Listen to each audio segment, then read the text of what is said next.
কঠোৰ নিৰ্দেশ দিছিল যে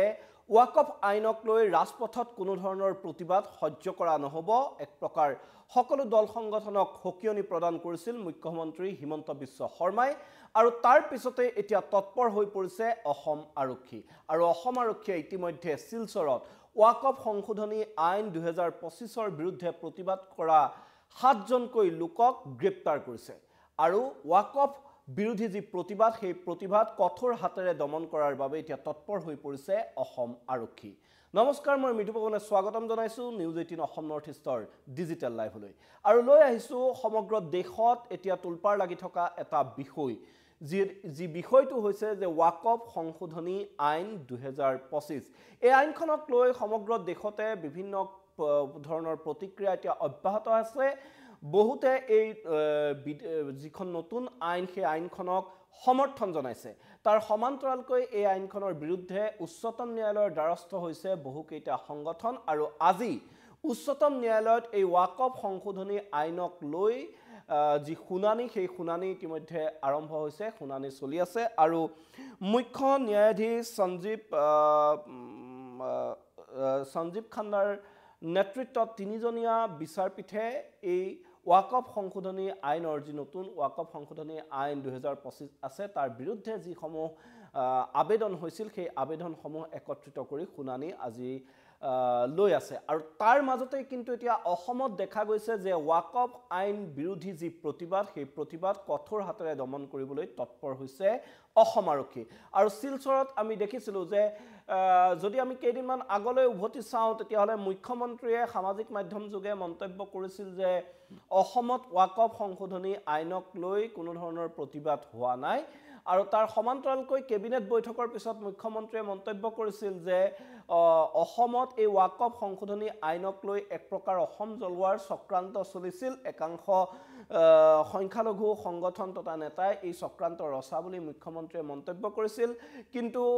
যি চোৰাংচোৱাৰ তথ্যৰ ভিত্তিত অসম আৰক্ষীয়ে আগতীয়াকৈ ব্যৱস্থা গ্ৰহণ কৰি সেই তেনেধৰণৰ চক্ৰান্ত মুখিমূৰ কৰিবলৈ সক্ষম হৈছিল আৰু মুখ্যমন্ত্ৰীয়ে এই ঘোষণাৰ এদিন পিছতে দেখা গৈছিল যে শিলচৰত উত্তাল প্ৰতিবাদ হৈছিল ওয়াকফ সংশোধনী আইনৰ বিৰুদ্ধে আৰু তাৰ পিছতে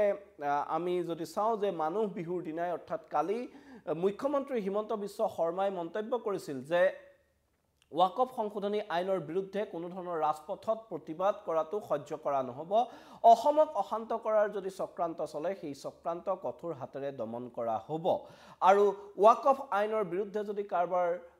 আপত্তি থাকে তেতিয়া তেওঁলোকক উচ্চতম ন্যায়ালয়ৰ দ্বাৰস্থ হ'বলৈ মুখ্যমন্ত্ৰীয়ে আহ্বান জনাইছিল আৰু মুখ্যমন্ত্ৰীয়ে তাৎপৰ্যপূৰ্ণ মন্তব্য কৰিছিল যে যদি ওয়াকফ সংশোধনী আইনৰ বিৰুদ্ধে প্ৰতিবাদ কৰে কোনো লোকে তেতিয়াহ'লে সেই আইনখনৰ সমৰ্থনতো একাংশ লোক তেনে প্ৰতিবাদৰ বিৰুদ্ধে ৰাজপথলৈ ওলাই আহিব আৰু ইয়াৰ ফলত সংঘাতৰ সৃষ্টি হ'ব ৰাজ্যখনত আৰু এনে সংঘাতৰ পৰিৱেশ হ'বলৈ দিয়া নহয় এনেকৈ সংঘাত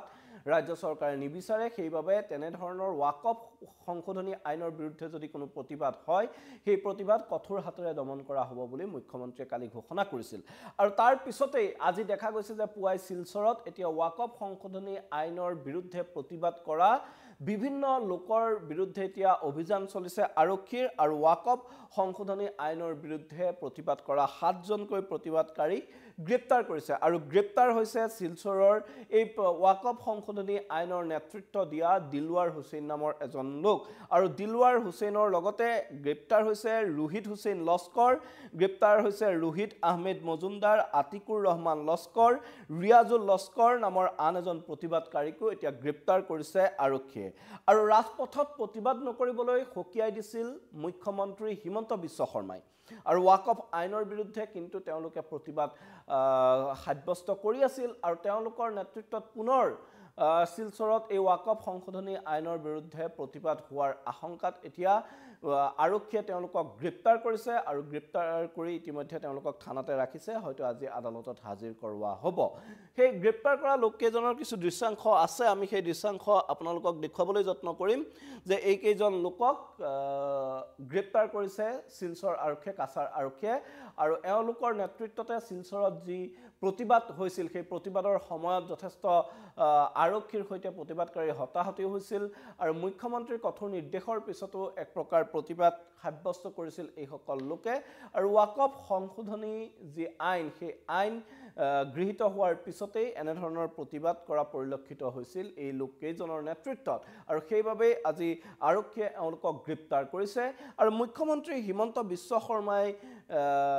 যোৱাকালি যেতিয়া নলবাৰীত গৈছিল তেওঁ নলবাৰীত গৈ পেলাই ৱাকফ সংশোধনী আইনৰ সন্দৰ্ভত তেওঁ স্পষ্ট কৰি দিছিল যে এনে কোনো ধৰণৰ প্ৰতিবাদ ৰাজপথৰ প্ৰতিবাদ কেতিয়াও সহ্য কৰা নহ'ব অসমৰ ৰাস্তাত কাকো লটং পটং কৰিবলৈ নিদিওঁ বুলি মুখ্যমন্ত্ৰীয়ে অতি কঠোৰভাৱে কৈছিল আৰু ৱাকফৰ বিষয়ে যদি কিবা আলোচনা হ'ব লাগে সেই আলোচনা এতিয়া ন্যায়ালয়ৰ মজিয়াত হ'ব আৰু এই ইতিমধ্যে যেহেতু মই কৈছোঁ যে আজি এই ৱাকফ আইনৰ সন্দৰ্ভত যিসমূহ আবেদন উচ্চতম ন্যায়ালয়ত হৈছিল সেই আবেদনসমূহ একত্ৰ কৰি আজি এতিয়া যি তিনিজনীয়া বিচাৰপীঠ আছে মুখ্য ন্যায়াধীশ সঞ্জীৱ খান্নাৰ নেতৃত্বাধীন তাত ন্যায়াধীশ সঞ্জয় কুমাৰ আছে আৰু কে.ভি. বিশ্বনাথন আছে এই তিনিজন ন্যায়াধীশৰ যি বিচাৰপীঠ সেই বিচাৰপীঠে ৱাকফ আইনৰ শুনানি আজি লৈ আছে আৰু ইতিমধ্যে অসম চৰকাৰে এই ৱাকফ আইনৰ সমৰ্থনত আবেদন দাখিল কৰিছে উচ্চতম ন্যায়ালয়ত আৰু কেৱল অসমেই নহয় অসমকে ধৰি আন 4খন ৰাজ্যই ইতিমধ্যে ৱাকফ আইনৰ সমৰ্থনত উচ্চতম ন্যায়ালয়ত আবেদন দাখিল কৰিছে আৰু তাৰ পিছতেই মুখ্যমন্ত্ৰীয়ে স্পষ্ট কৰি দিছে যে ইয়াক লৈ যদি কোনো ধৰণৰ বিৰোধ থাকে তেতিয়াহ'লে সেই বিৰোধ ৰাজপথত নহয় আদালতত কৰিব লাগিব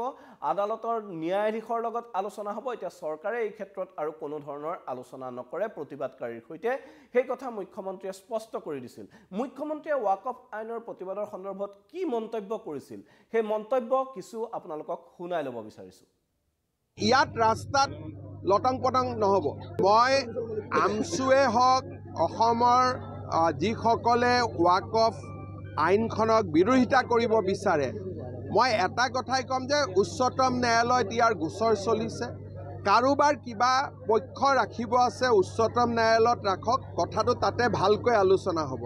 অসমৰ ৰাস্তাত যদি কোনোবাই নামে ৱাকফক সমৰ্থন কৰা মানুহো ৰাস্তাত নামি যাব তেতিয়াতো কাজিয়া পেচালে হ'ব আমি অসমত কাজিয়া পেচাল নিবিচাৰোঁ আমছুক মই ক'ম যে ভাই আপোনালোকে বিৰোধিতা কৰিলে সমৰ্থন কৰা মানুহোতো আছে গতিকে আমাক সংঘাত নালাগে আমি ইয়াত ভাতৃত্বমূলকভাৱে সকলো চলি থাকিব লাগে অসমখন আগুৱাই লৈ যাব লাগে সেইকাৰণে ভাল আৰু বেয়া আমি তাৰ পাৰ্থক্যটো বুজি পাব লাগে কোনোবাই ৱাকফক বিৰোধিতা কৰিছে মোৰ ক'বলগীয়া নাই সুপ্ৰিম কোৰ্টত যাওক সমৰ্থন কৰিছে তেওঁ সুপ্ৰিম কোৰ্টত যাওক যেনেকৈ ৱাকফ আইনক আমি সমৰ্থন কৰিছোঁ যোৱাকালি সমৰ্থনত আমি সুপ্ৰিম কোৰ্টত গৈছোঁ আমছুৱে বিৰোধিতা কৰি সমৰ্থন যাওক কিন্তু ৰাস্তাত একো কৰিব দিয়া নহ'ব আমছুক আলোচনাৰ মজিয়ালৈকে সুপ্ৰিম কোৰ্টত আলোচনা জাজে কৰিব আমি ক'ত আলোচনা কৰিম আমাৰতো কামটো হৈয়ে গ'ল সংসদত গতিকে এতিয়া কোৰ্টৰ মজিয়াত জাজে আলোচনা কৰিব জাজে বিচাৰ দিব কিন্তু ইয়াত ৰাস্তাত লটং পটং নহ'ব সেইটো কথা একদম আমি মানি ল'ব লাগিব ইয়াত ৰাস্তাত আৰু এনেদৰে মুখ্যমন্ত্ৰীয়ে এক প্ৰকাৰ স্পষ্ট সকিয়নি দিছিল যে ৱাকফ আইনৰ বিৰুদ্ধে কোনো ধৰণৰ প্ৰতিবাদ সহ্য নকৰে ৰাজ্য চৰকাৰে অসমৰ ৰাজপথত কোনো ধৰণৰ প্ৰতিবাদ সাব্যস্ত কৰিব নোৱাৰিব ৱাকফ সংশোধনী আইনৰ বিৰুদ্ধে এই ৱাকফ সংশোধনী আইনৰ বিৰুদ্ধে প্ৰতিবাদকাৰীক কঠোৰ হাতেৰে দমন কৰা হ'ব বুলি ইংগিত দিয়াৰ পিছতেই মুখ্যমন্ত্ৰীয়ে কিন্তু শিলচৰত প্ৰতিবাদ সাব্যস্ত কৰা পৰিলক্ষিত হৈছিল আৰু শিলচৰত প্ৰতিবাদ কৰিবলৈ যোৱা 7জন প্ৰতিবাদকাৰীক ইতিমধ্যে আৰক্ষীয়ে গ্ৰেপ্তাৰ কৰিছে আৰু ৱাকফ সংশোধনী আইন 2025ৰ বিৰুদ্ধে তেওঁলোকে প্ৰতিবাদ কৰিছিল আৰক্ষীৰ জালত পৰিছে এতিয়া দিলৱাৰ হুছেইন নামৰ এজন লোক যি এই প্ৰতিবাদৰ নেতৃত্ব দিছিল আৰু কেৱল দিলৱাৰ হুছেইনেই নহয় নাজমুল ইছলাম লস্কৰ বিদাৰ লস্কৰ ৰোহিত হুছেইন লস্কৰ ৰোহিত আহমেদ মজুমদাৰ আতিকুৰ ৰহমান লস্কৰ আৰু ৰিয়াজুল লস্কৰ নামৰ এই 7জন লোকক এতিয়া গ্ৰেপ্তাৰ কৰিছে শিলচৰ আৰক্ষীয়ে আৰু তেওঁলোকক পৰৱৰ্তী সময়ত আদালতত হাজিৰ কৰোৱা হ'ব এতিয়া আৰক্ষীৰ জিম্মাতে আছে এই কেইজন প্ৰতিবাদকাৰী আৰু মুখ্যমন্ত্ৰীয়ে স্পষ্ট কৰি দিছে যে ৱাকফ আইনৰ বিৰুদ্ধে যদি কোনো ধৰণৰ প্ৰতিবাদ কৰিবলগীয়া থাকে কোনো ধৰণৰ আপত্তি থাকে তেতিয়াহ'লে তেনে দল সংগঠন তেনে ব্যক্তি বিশেষ আদালতলৈ যাওক কিন্তু অসমত অশান্ত কৰিবলৈ তেওঁলোকক দিয়া নহ'ব আৰু তাৰ পিছতে এতিয়া দেখা গৈছে যে মুখ্যমন্ত্ৰীৰ সেই ঘোষণাৰ পিছতে এতিয়া তৎপৰ হৈ পৰিছে অসম আৰক্ষী আৰু এনেদৰে ৱাকফ সংশোধনী আইনৰ বিৰুদ্ধে প্ৰতিবাদ কৰা 7জনকৈ প্ৰতিবাদকাৰীক গ্ৰেপ্তাৰ কৰিছে আৰু এই ক্ষেত্ৰত যদি আমি চাওঁ যে যিহেতু 3 এপ্ৰিলৰ দিনা লোকসভাত এই ৱাকফ সংশোধনী বিধেয়ক 2025 এইখন গৃহীত হৈছিল প্ৰায় 288টা ভোট এই বিধেয়কখনৰ সপক্ষে পৰিছিল তাৰ বিপক্ষে পৰিছিল লোকসভাত প্ৰায় 232টা ভোট আৰু প্ৰায় দীঘলীয়া 12 ঘণ্টা জোৰা এক বিতৰ্ক হৈছিল সেই বিতৰ্কৰ অন্তত পুৱতি নিশা এই বিধেয়কখন লোকসভাত গৃহীত হৈছিল তাৰ সমান্তৰালকৈ তাৰ পিছদিনাই 4 এপ্ৰিলৰ দিনা ৰাজ্যসভাত এই বিধেয়কখন গৃহীত হৈছিল ৰাজ্যসভাতো একেই পৰিস্থিতি হৈছিল তুমুল বিতৰ্ক হৈছিল প্ৰায় 9-10 ঘণ্টা জোৰা বিতৰ্কৰ অন্তত ৰাজ্যসভাত এই বিধেয়কখন 128টা ভোট এই বিধেয়কখনৰ সপক্ষে পৰিছিল তাৰ বিপৰীতে 95টা ভোট এই বিধেয়কখনৰ বিপৰীতে পৰিছিল আৰু ৰাজ্যসভাত এই বিধেয়কখনো এক প্ৰকাৰ গৃহীত হৈছিল আৰু তাৰ পিছতে ৰাষ্ট্ৰপতিয়ে এই বিধেয়কখন আইন হোৱাত সিলমোহৰ মাৰিছিল অনুমোদন জনাইছিল আৰু এইখন যি ৱাকফ সংশোধনী বিধেয়ক 2025 আছিল সেইখন আইনত পৰিণত হৈছিল তাৰ পিছৰ পৰাই কিন্তু সমগ্ৰ দেশতে ৱাকফ সংশোধনী বিধেয়কৰ বিৰুদ্ধে এক প্ৰকাৰ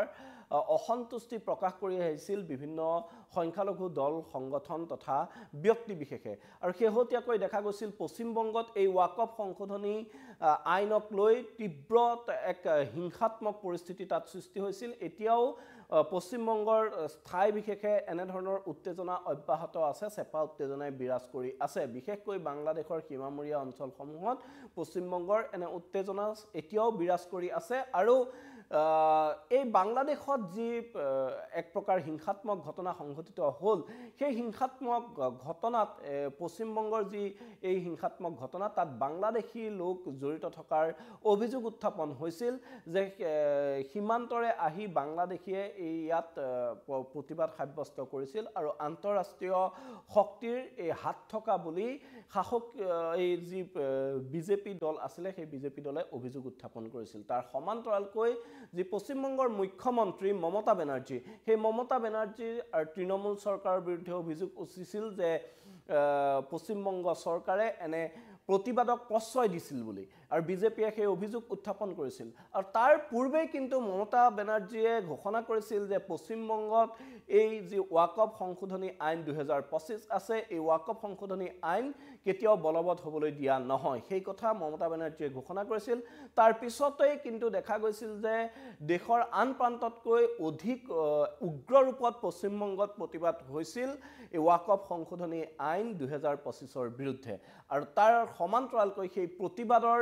যি ঢৌ আছিল সেই প্ৰতিবাদৰ ঢৌৱে যাতে অসমকো কোবাই নাযায় তাক লৈ হস্তম হৈ পৰিছিল অসম আৰক্ষী তথা চৰকাৰ তথা প্ৰশাসন আৰু সীমামূৰীয়া পশ্চিমবংগৰ যিসমূহ সীমামূৰীয়া জিলা আছিল সেই সীমামূৰীয়া অঞ্চলসমূহত এক প্ৰকাৰ হাই এলাৰ্ট জাৰি কৰা হৈছিল সেই সীমাৰে যাতে এনে প্ৰতিবাদৰ বীজ অসমত ৰোপণ নহয় তাৰ প্ৰতি সচেষ্ট আছিল অসম আৰক্ষী আৰু তাৰ মাজত তেনেধৰণৰ প্ৰতিবাদ হোৱা পৰিলক্ষিত হোৱা নাছিল তাৰ সমান্তৰালকৈ কিন্তু বাংলাদেশৰ সৈতে সীমান্ত থকা যি ত্ৰিপুৰা আমাৰ প্ৰতিবেশী ত্ৰিপুৰাত যথেষ্ট প্ৰতিবাদ আজিৰ দিনটোতো হোৱা পৰিলক্ষিত হৈছে আৰু এই ক্ষেত্ৰত অসম চৰকাৰে সৰ্বাধিক কঠোৰ ভূমিকা গ্ৰহণ কৰিছে যে এই ৱাকফ সংশোধনী আইনৰ বিৰুদ্ধে তেওঁলোকে কোনো ধৰণৰ প্ৰতিবাদ হ'বলৈ নিদিয়ে আৰু এই প্ৰতিবাদ যিকোনো প্ৰকাৰে দমন কৰিবলৈ তেওঁলোক বদ্ধপৰিকৰ আৰু মুখ্যমন্ত্ৰীৰ সেই ঘোষণাৰ পিছতেই আজি পুৱাই সেই কথা হাতে কামে দেখুৱাই দিলে কাছাৰ আৰক্ষীয়ে ইতিমধ্যে কাছাৰ আৰক্ষীয়ে 7জন লোকক গ্ৰেপ্তাৰ কৰিছে আৰু পৰৱৰ্তী সময়তো যদি ৰাজ্যৰ বিভিন্ন স্থানত যদি তেনেধৰণৰ কোনো প্ৰতিবাদ হয় সেই প্ৰতিবাদ দমন কৰিব বুলি ইতিমধ্যে অসম আৰক্ষীয়ে জানিবলৈ দিছে ইতিমধ্যে সেই কথা স্পষ্টকৈ ঘোষণা কৰিছে মুখ্যমন্ত্ৰীয়ে আৰু এই ক্ষেত্ৰত মুখ্যমন্ত্ৰীয়ে কৈছে যে ৰাজপথত নহয় যদি কিবা ওজৰ আপত্তি আছে যদি কিবা বিৰোধ আছে সেই বিৰোধিতা আদালতত কৰক আৰু এতিয়া চৰকাৰে এই ৱাকফ সংশোধনী আইন যিহেতু গৃহীত হৈ গ'ল